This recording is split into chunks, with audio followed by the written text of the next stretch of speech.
So today we're going to be talking about operational amplifiers. And this is an interesting topic because it is our first experience with a true active device that we're going to get to physically interact with. So let me explain what I mean by an active device real quick. Okay. So up to this point, we've only been talking about passive circuit elements like resistors, capacitors, and inductors. So those are elements that are going to exhibit resistance, capacitance, and inductance, regardless of whether or not they're actually connected to anything, okay? An active device is a device that requires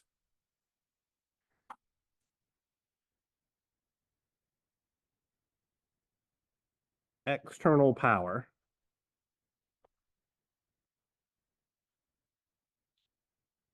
in order to operate, okay? So I want to show you guys the data sheet for a Texas Instruments MU-A741 op-amp circuit. Now, this is a functional block diagram, or a functional diagram, excuse me.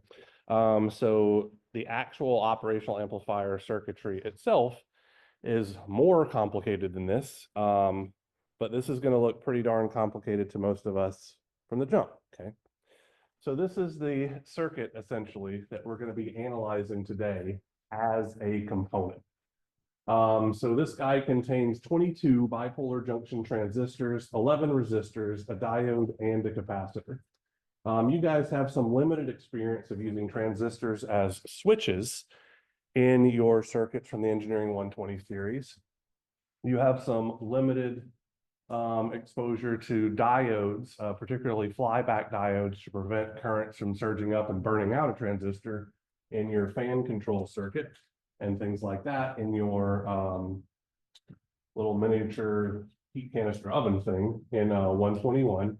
We've talked about resistors in this class extensively. We've also dealt with capacitors, okay? So we have this rather complicated looking thing. If we count the number of terminals here, just for what it's worth. So here's one terminal, here's a second terminal. Here's a third terminal, a fourth terminal, a fifth terminal, a sixth terminal, and a seventh terminal. So this is a 7-terminal device. But usually we're going to see that they come in 8-pin packages because they don't really make 7-pin packages for anything like that, okay? That VCC plus pin on the top right and this VCC minus pin on the bottom right are where we are going to apply external power to these devices. Okay. So we've got this wildly complicated schematic diagram here. I understand fully that you guys don't know anything about electronics yet. So what we are going to do is we're actually going to develop a set of rules today that will allow us to analyze circuits containing operational amplifiers under very, very specific conditions. These conditions will always be met in this particular class, but as you go on into your later classes, particularly electrical engineering students, biomedical engineering students, and potentially mechanical engineering students, we might wind up breaking these rules when we try to practically integrate op-amp circuits and all of that kind of good stuff. So I'm going to replace this horrifying jumble of transistors and other circuit elements with a triangle. So when we see an op-amp in our schematic diagrams, generally speaking, we're going to see something that looks like this. The triangle is the symbol that is typically used to denote any type of amplifier, okay? The operational amplifier is a special type of amplifier because it has a differential input, which means it has 2 different input pins. So I'm going to label these over here. So I'm going to put the one with the plus sign on top. And this is what's going to be called our non-inverting input. And I'm going to put the input pin with the minus sign on bottom. This is going to be our inverting input pin.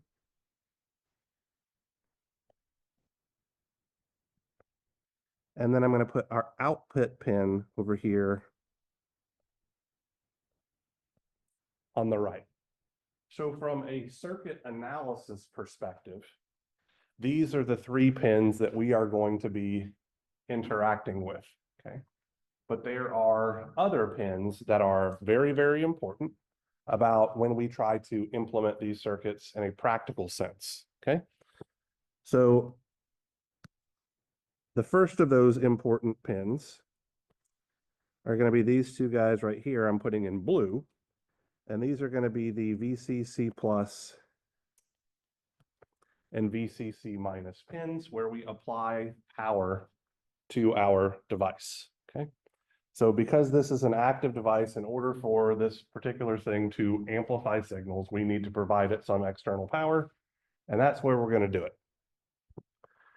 I'm also going to draw symbols, or excuse me, pins for those offset null pins that we saw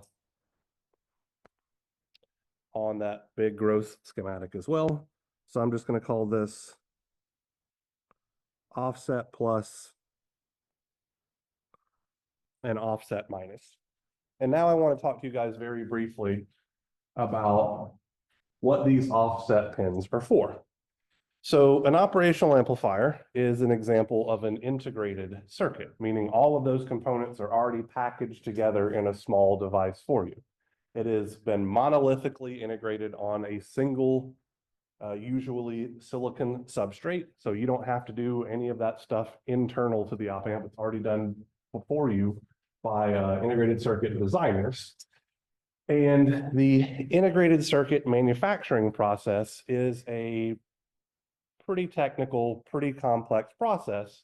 And occasionally, and by occasional, I mean effectively every fabrication run, there will be some small variances in how these devices are manufactured due to very, very small, it could be on the order of, micrometers of offset in the mask and lithography processes and all of that kind of stuff. So effectively, every device is designed to be identical, but realistically, there's going to be very, very slight process variations that occur due to the manufacturing process that are going to make each and every op amp that's created behave very slightly differently. These offset plus and minus pins are what are used to correct those manufacturing errors, okay? So essentially, it is possible for you to get an op amp out of its package when you purchase it or whatever. And if you put a 0-volt signal on the non-inverting input pin and a 0-volt signal on the inverting input pin, you might see some small amount of output on the order of probably a few milliamps. Those offset pins are what allow you to remove that small DC offset so that you get a true 0 output signal for 0 input, which is needed for high precision amplifiers. Thank you, Marcia. So a lot of us are never going to deal with these offset pins because we are only dealing with relatively large signal amplification. But for you biomedical engineers in particular that are doing things like bioinstrumentation and trying to measure extremely small signals like brain waves and stuff like that, these pins are going to be incredibly important for you to figure out how to be able to zero out your circuit. Teresa, stop laughing at me. There's more than one biomedical engineer who's going to have to deal with this crap all the time. Okay. So let's see. So I've talked about how it's an active device. I've talked about how it's an integrated circuit. I have shown you the schematic symbol. I've told you what all of our pins roughly do. So let's talk about feedback really quickly. Okay. So These amplifiers, let me go back in our data sheet here really quickly. So if we go back to this data sheet and we look at some stuff, there's going to be some parameters here that are pretty important. One of the biggest ones right here is going to be this quantity that is the large signal differential voltage amplification, okay? And we are told that this particular amplifier typically has a voltage gain, so that's measured the output voltage versus the input voltage, is typically given as 200 volts per millivolt. Well, since a volt per millivolt is just a factor of 1,000, it means that this differential voltage gain is essentially then 200,000. But that is just a typical value. It can range anywhere from 20 volts per millivolt up to, and they don't even have a maximum listed. So it could be on the order of millions of volts per millivolt, okay? So as I talked about earlier, every single one of these devices is fabricated ever so slightly differently, which means that that typical value is the statistical mean, but your particular op amp that you buy probably isn't going to have an absolute voltage gain of 200,000. So in order to counteract this problem, we typically employ what's called feedback in order to force the closed loop voltage gain down to some finite and repeatable value, okay? So all of the circuits that we're going to deal with in this class are examples of negative feedback amplifiers.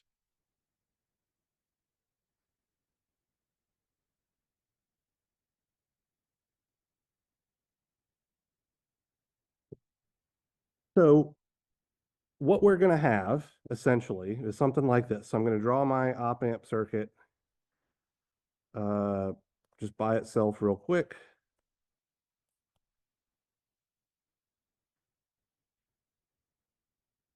Here's my output pin, my inverting input, excuse me, and non-inverting input and inverting input.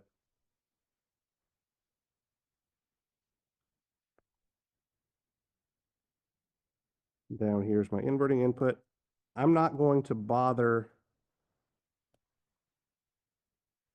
drawing the remainder of the pins because they're not going to impact our circuit analysis at all. But what we're going to see in every single circuit that we analyze here in circuits 1 is a feedback path. And that feedback path is always going to be connected between the output terminal of our op amp and the inverting input terminal of our op amp.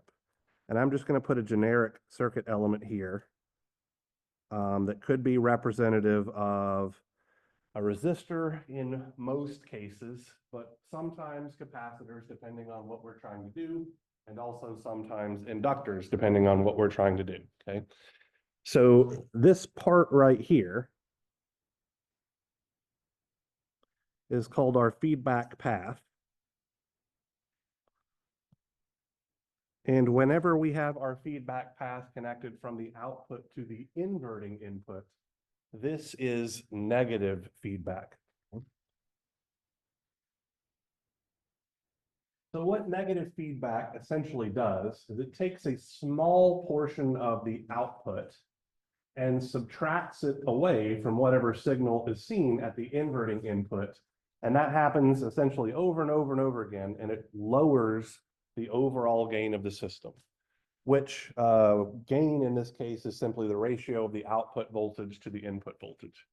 Now, you might be thinking to yourself, well, that's not necessarily a good thing, but for these op amps, it's actually a really, really good thing, because since our open loop gain is so large, this presence of negative feedback allows us to have a closed loop gain that is only dependent on the resistors that we use or the elements that we use to bias this particular circuit. So we can make this guy extraordinarily well behaved by good application of, particular resistors and all of that kind of good stuff. Okay. So when we have a negative feedback amplifier like this, we actually get to use what are essentially what are called the ideal op-amp rules in order to analyze our circuit. Okay. So the reason for this is that essentially, even if we had a really, really poorly designed op-amp circuit under negative feedback conditions, assuming that our device operates as an ideal amplifier is going to introduce less than 1% of error in our output signals. So it's going to allow us to analyze this simplified circuit instead of dealing with that horrifyingly gross, big, ugly circuit with all of those transistors and all of that kind of good stuff. Okay. So our ideal op-amp rules are as follows. Okay. And there's just two of them. The first one is simply there can be no current flowing into or out of the input terminals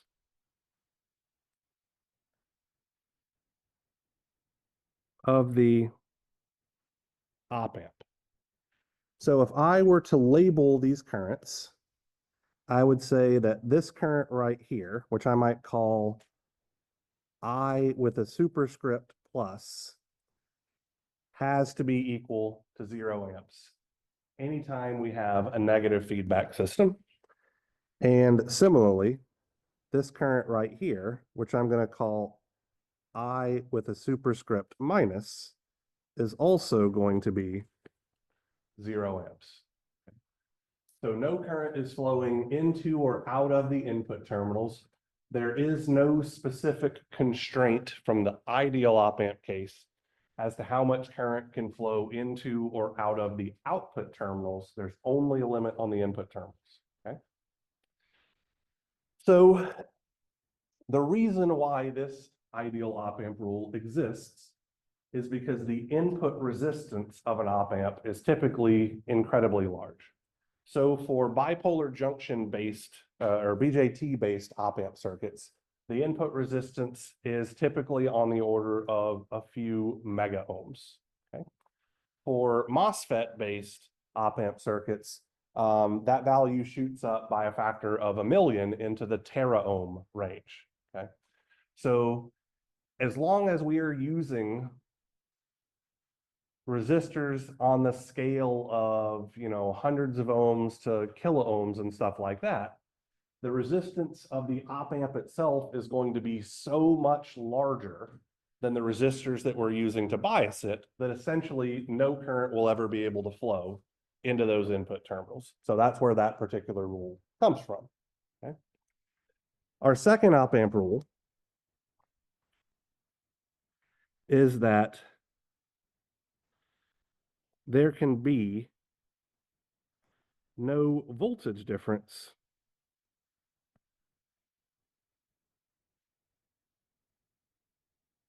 between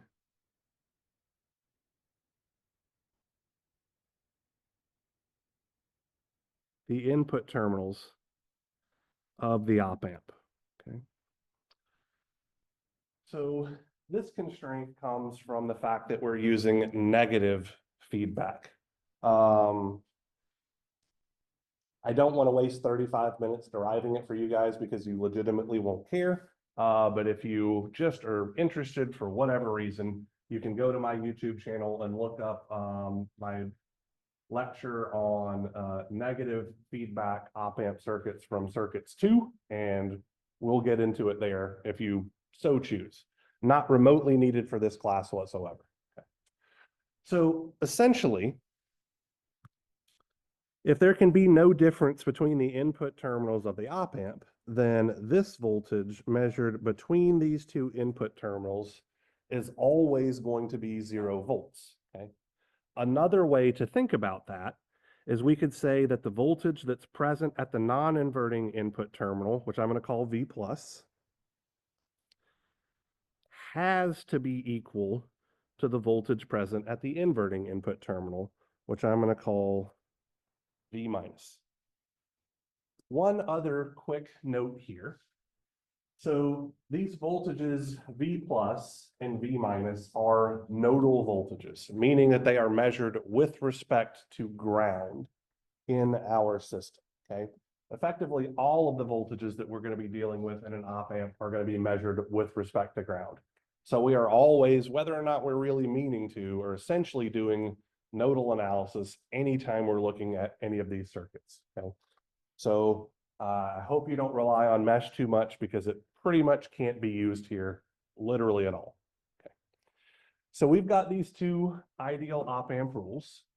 We've talked a little bit about negative feedback.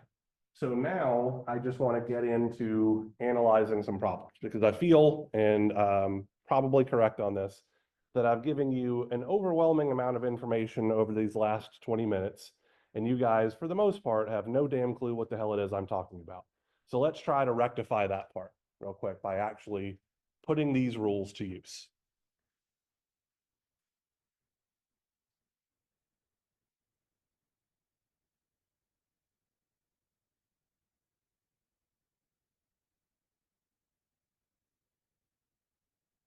So let's say that I have the following circuit.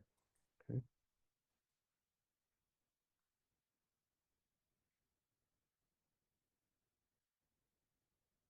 I'm going to choose to put the inverting input terminal on top here. So notice that I've got the minus sign on top and the plus sign on bottom. So I've effectively just flipped my op amp over, okay? For this first example, I'm going to connect my non-inverting input directly to ground. Okay. And then I'm going to connect my input terminal to my output terminal. So this is my negative feedback path. And I'm just going to put a resistor in this path. And let's say that this is a 3 kilo ohm resistor. I want to measure my output voltage directly at the output pin. So just to clarify things, for what it's worth, this means that I am simply measuring the voltage at that pin with respect to ground. And for an input signal, I'm going to choose a current source. Okay. And let's do something pretty simple and just make this a 2 milliamp current source. So this is the circuit that we're interested in, and our ultimate goal here is going to be to figure out what that output voltage V out is. Now, as we've seen in a lot of topics that I've covered in this class, I like to come up with, formulaic step-by-step ways to solve these circuits. And this process that I'm about to show you will work for 99.9% of the circuits that you are ever going to see. And it will dealing with an op amp, or particularly a negative feedback op amp circuit. The only ones that it won't work with are a couple of homework problems. And I'll actually work an example of one of those homework problems to show you why it fails in that particular instance and how to deal with it, okay? So our first step is simply going to be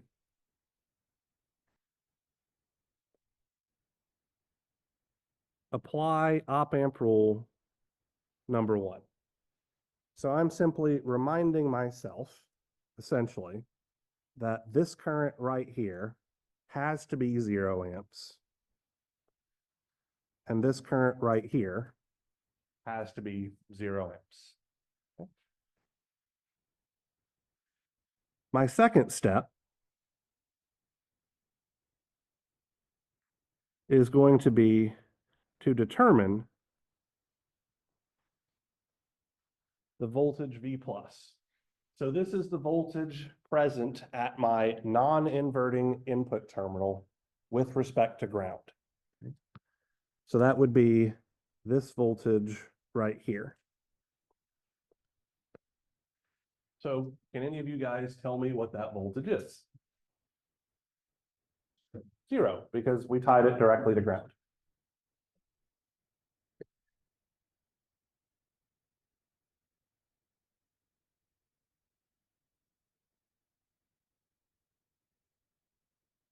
My third step is then going to be apply op amp rule number 2.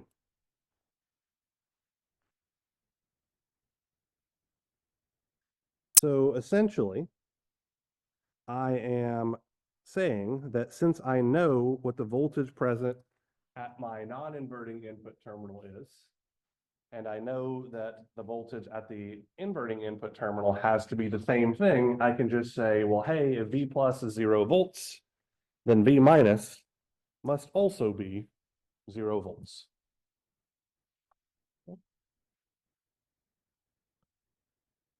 Step number 4 is going to be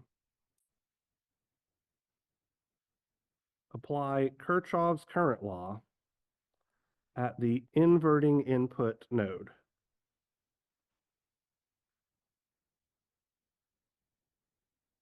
Okay. So I'm essentially just going to say that this current plus this current have to add together to make 0, because I know that the current flowing to the right into the inverting input terminal must be 0 from step 1. Okay. So what's my current flowing to the left through that 2 milliamp source? Negative 2 milliamps.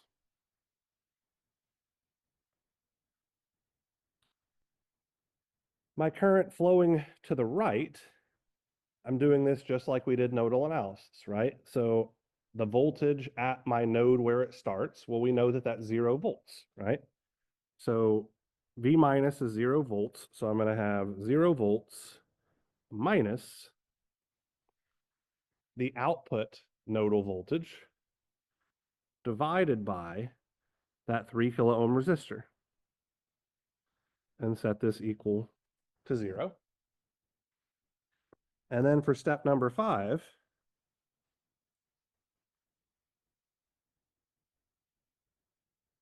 I'll simply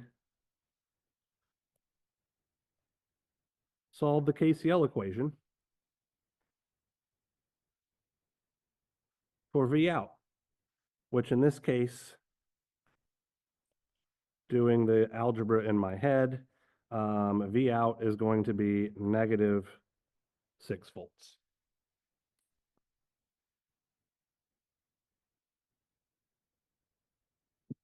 So that's our process 99% of the time. Okay. We do those 5 steps in that order, and that is very important. But if we do those 5 steps in that order, we will be able to find the output voltage of our op amp 100% of the time. Doesn't matter if we're dealing with DC circuits or AC circuits or anything like that, it's going to behave this way. Jonathan, what's up? Same text. So with these ideal conditions, what we end up with current source is providing 0 voltage. There is a 0 volt drop across the current source, if that's what you're inferring, yes, because we essentially have what's called a virtual ground in this case. So the potential at the inverting input terminal is going to be, it's not going to be exactly 0 volts in a real system. It's going to be a very, very small voltage, usually on the order of microvolts to nanovolts, for a negative feedback amplifier, but it is small enough to be close enough to ground for large signal analysis that we just treat it as if it were a ground. Yeah. So our current source appears grounded on both sides, but it's still able to drive current through that feedback path, giving us our output voltage.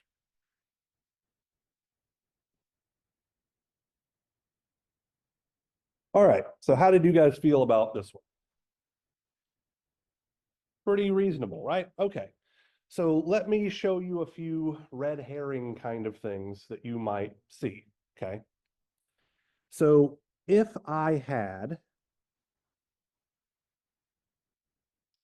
some resistor here, and I'm just going to call this guy R plus, okay? Would that have changed my analysis at all? No, because I know that no current is flowing through that resistor, so there's no voltage drop over it. So it could effectively not be there and it changes absolutely nothing, okay? So in a real practical op-amp circuit, you might see that resistor employed because it's used to get rid of input biasing currents that we don't necessarily need. That's another manufacturing error kind of thing. But from a circuit analysis perspective, it does absolutely nothing. What if instead of having an open circuit here for my output terminal, I had included some type of load resistance? Would that change my analysis at all? V out is the voltage at the output node. Yeah. No, not even a little bit. The only load resistance value that will matter is if it's a short circuit, because that forces the output node to be pulled down the ground. Any other voltage, anything greater than zero, all the way out to infinity, or an open circuit, is not going to change our analysis here whatsoever. This is technically only true for ideal op amps, okay? So in a practical op amp where you're actually implementing a physical circuit or something like that, the sweet spot for the value of any of the resistors that we're going to use for our op amp circuit is typically on the order of a kilo ohm size resistor. The reason why we use kilo ohm size resistors is because it's about 1,000 times smaller than the input resistance of the op amp, as we've previously discussed, but it's also about 1,000 times larger than the output resistance, so that we get our full output voltage if we load this guy. Okay. All right. Let's work another example here. So I'm going to take essentially this exact same circuit and I'm going to make one small modification to it.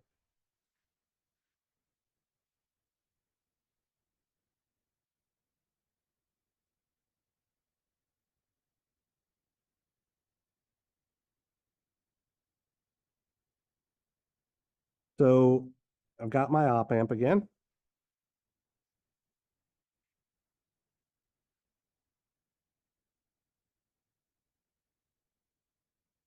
Now, instead of just shorting my inverting input signal, I'm going to put a 2-volt voltage source here. And then everything else is going to be very similar, right? So I've got some sort of resistor in my feedback path. Let's make this guy a 5 kilo ohm resistor this time.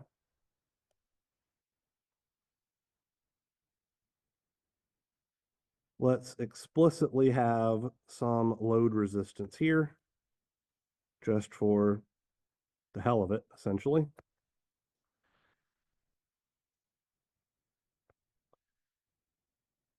Let's make this a 1 milliamp source. And now let's apply those exact same simple steps. Okay. So first step is apply op amp rule number 1.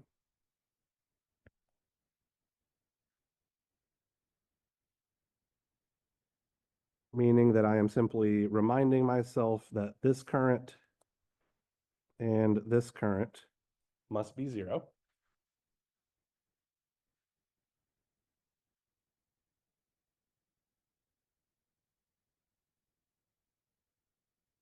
Let's now determine the voltage at the non-inverting input node.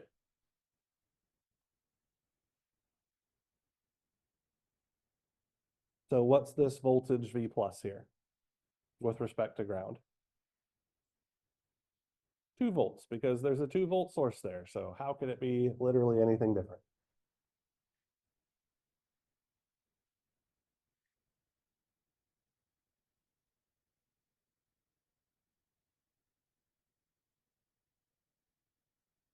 Step number 3, we are going to apply op amp rule number 2.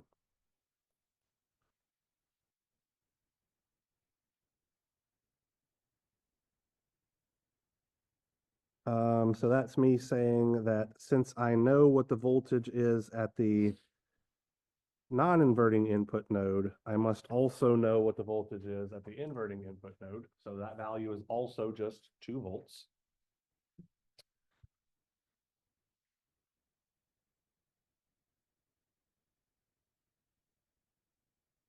Step number 4 is going to be apply KCL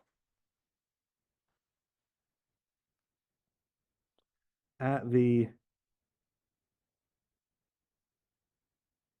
inverting input node. So that's going to be simply adding this current plus this current together. So what's the current flowing to the left through the 1 milliamp source? -1 milliamp.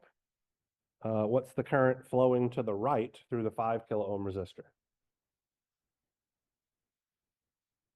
2 volts minus V out over 5 kilo ohms. Exactly right. Set this equal to 0.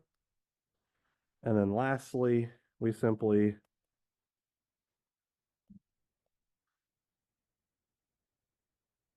solve the KCL equation for V out, which in this case, if my mental math is correct, is going to come out to be -3 volts.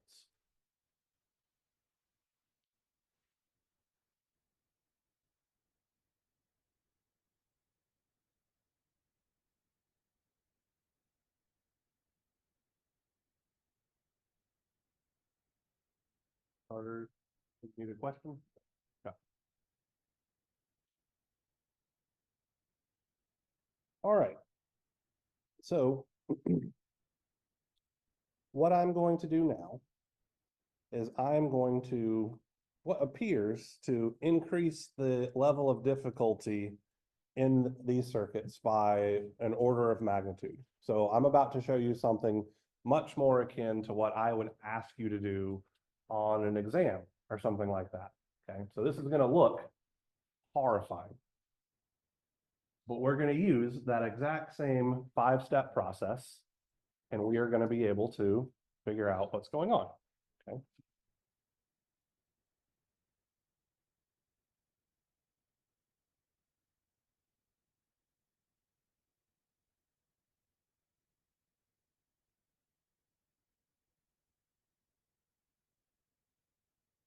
So starting with my op amp as per usual.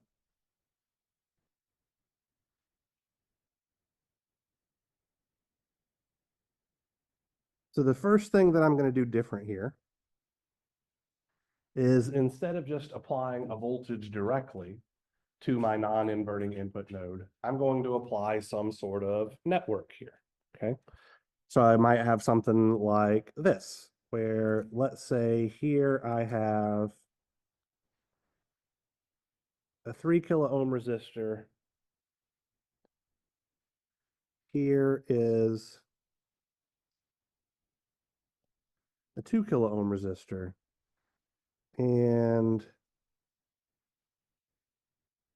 let's make this a 1 milliamp current source.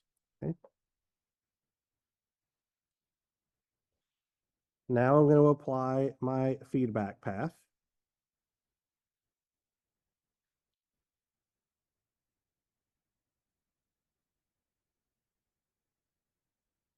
So let's make this a 10 kilo ohm resistor.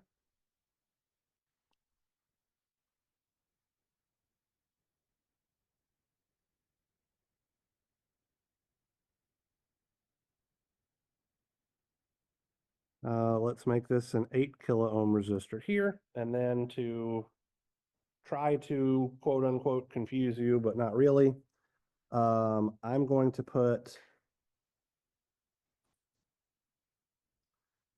a 5 kilo ohm resistor right here.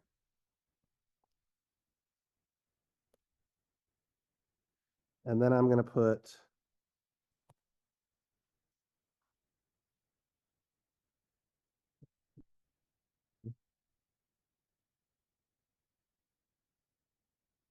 a 2-volt source in series with a 12 kilo ohm resistor right here. So this looks way more difficult than what we've done previously. But our analysis process is going to be literally identical. We're just going to have to take a little bit more thought in steps 2 and 4. Other than that, everything is exactly the same. Okay.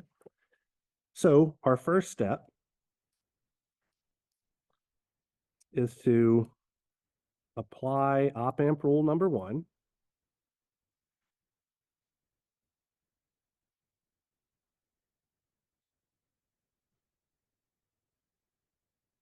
So here's our input currents are 0.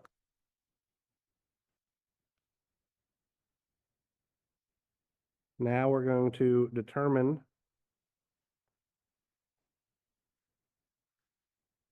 our non-inverting input voltage.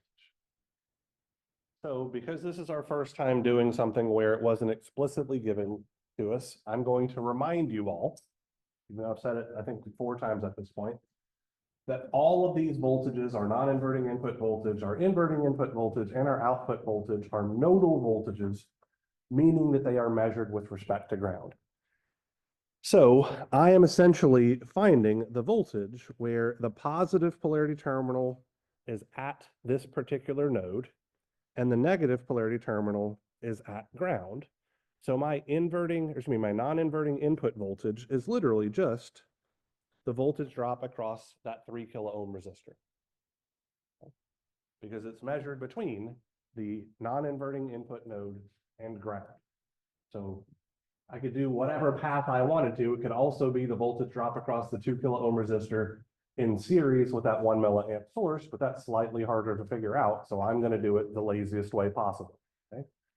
So anybody have any thoughts on how I might figure out what that voltage is?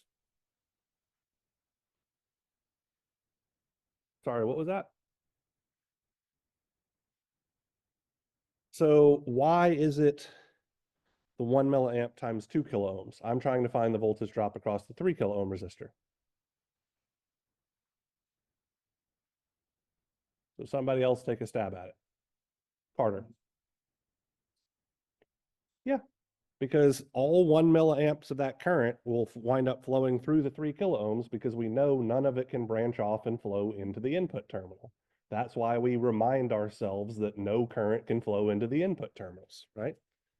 So this is literally just going to be 3 volts from Ohm's law.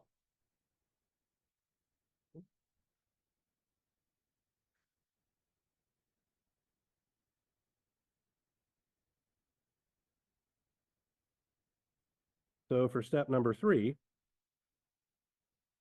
we apply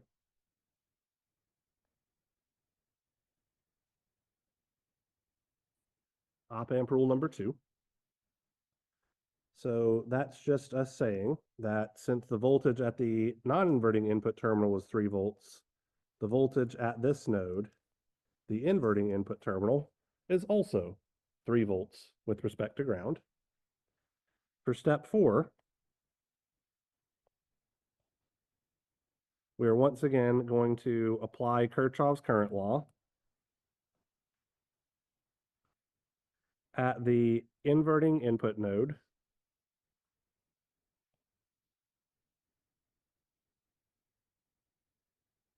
So that'll be adding this current because it's flowing out of the inverting input node, this current because it's flowing out of the input node, and this current together. So what's the current flowing to the left through the 5 kilo ohm resistor going to be?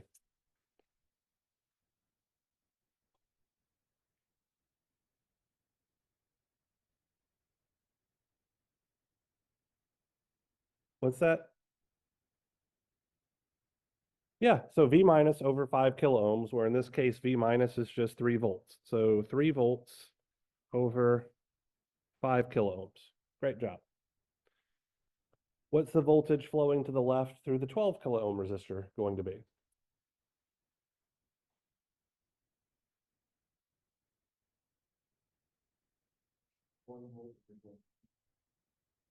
So you're saying 1 volt. I agree with that. I'm going to write it as 3 volts minus 2 volts so that other people can follow along, but you're absolutely right. So it's just the voltage at the node it starts from, 3 volts, minus the voltage at the node it ends at, which is 2 volts with respect to ground, over 12 kilo ohms. And then lastly, what's the current flowing to the right through the 10 kilo ohm resistor?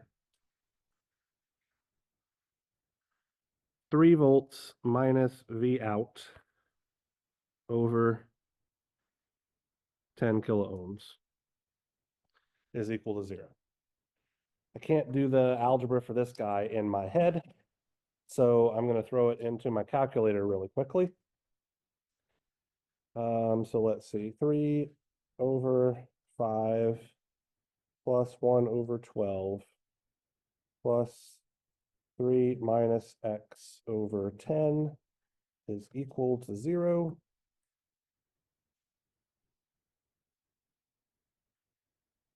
So step 5, as per usual, is just to solve our KCL equation for V out. And when I just solved it, I got V out is equal to 9.833 volts.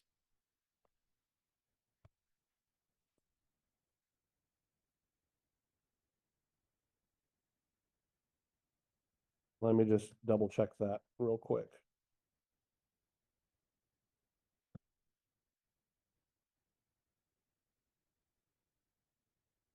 That does indeed equal 0. Okay.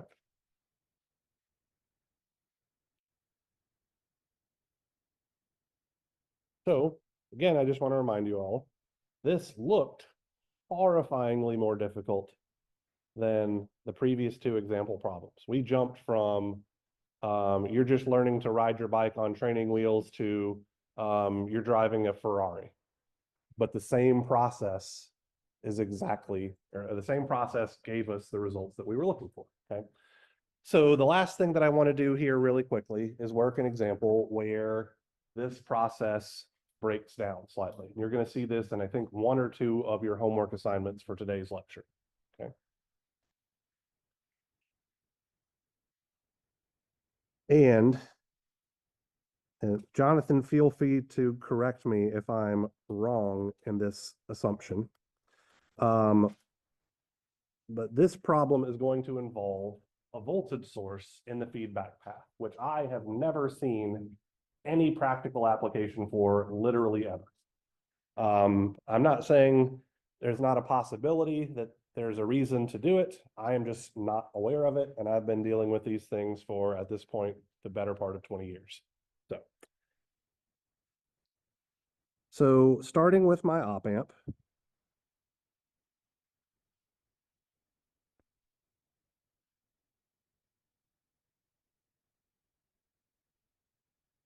let's put a 4-volt source here.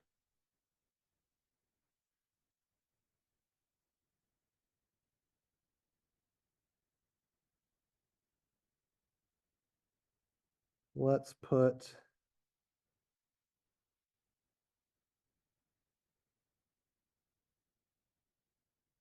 an 8-volt source in series with a 2 kilo ohm resistor here.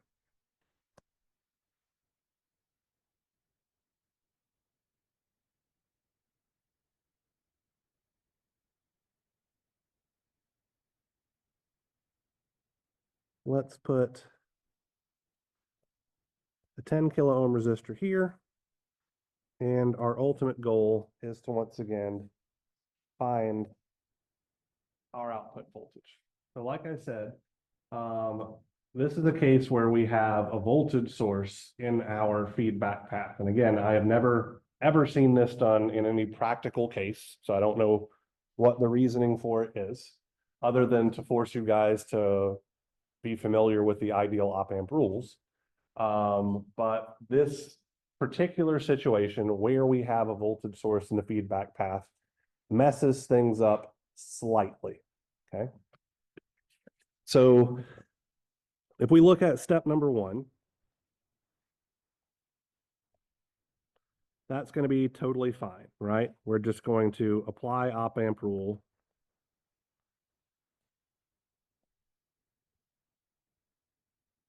Number 1. I'm going to say that this current is 0 amps and this current is 0 amps. Step number 2 is to determine the voltage at our non-inverting input node.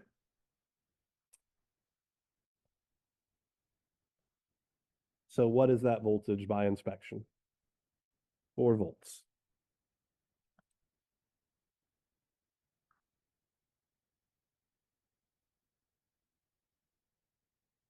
Step number 3 is to apply op-amp rule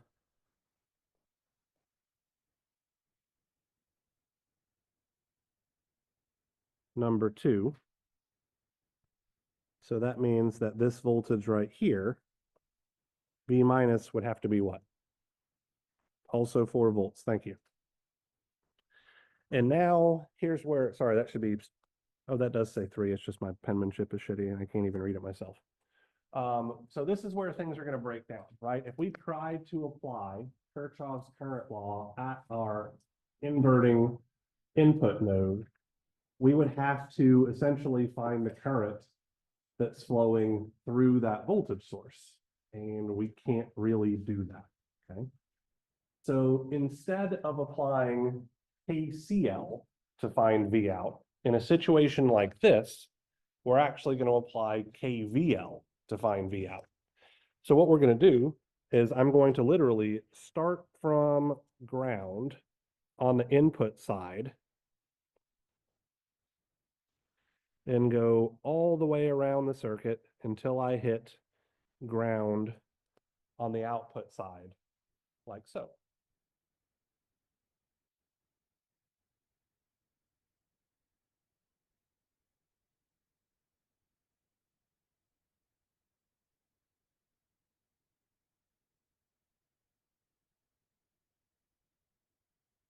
So to make this slightly easier on you guys, I'm going to remind you of a couple of things here, okay? When we talked about that ideal op-amp rule number 2, saying that there is no potential difference between the input terminals, that means that this voltage drop across those terminals is 0 volts. So I've closed that path so that we know what voltage to use when we write our KVL equation. Now, the only other thing that we have to worry about is the voltage drop across that 2 kilo ohm resistor, since the voltage drop across the 10 kilo ohm resistor is just the V out that we're actually looking for. Does anybody have any thoughts on what that voltage drop across the 2 kilo ohm resistor might be?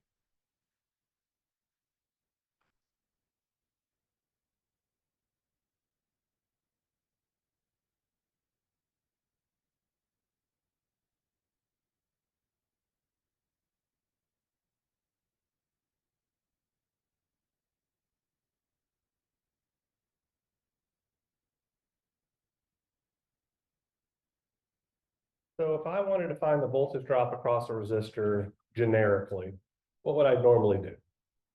Probably Ohm's law, right? V is equal to I times R, okay? We've got the R, it's 2 kilo ohms, and you guys don't realize it yet, but we also have the I. How much current is flowing through that 2 kilo ohm resistor? 0. So the reason it's 0, just to be real clear here,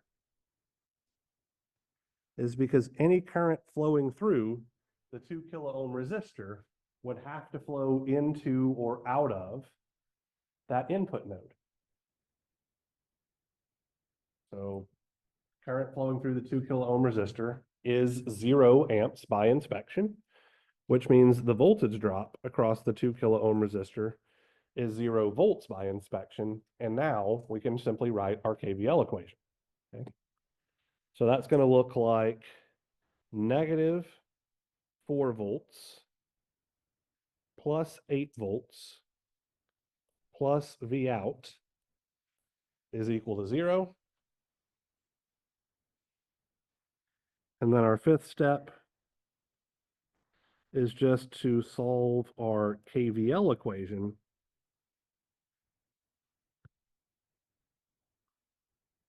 for V out, which in this case, it should be really easy. It's going to be negative 4 volts. That's negative 8 plus 4.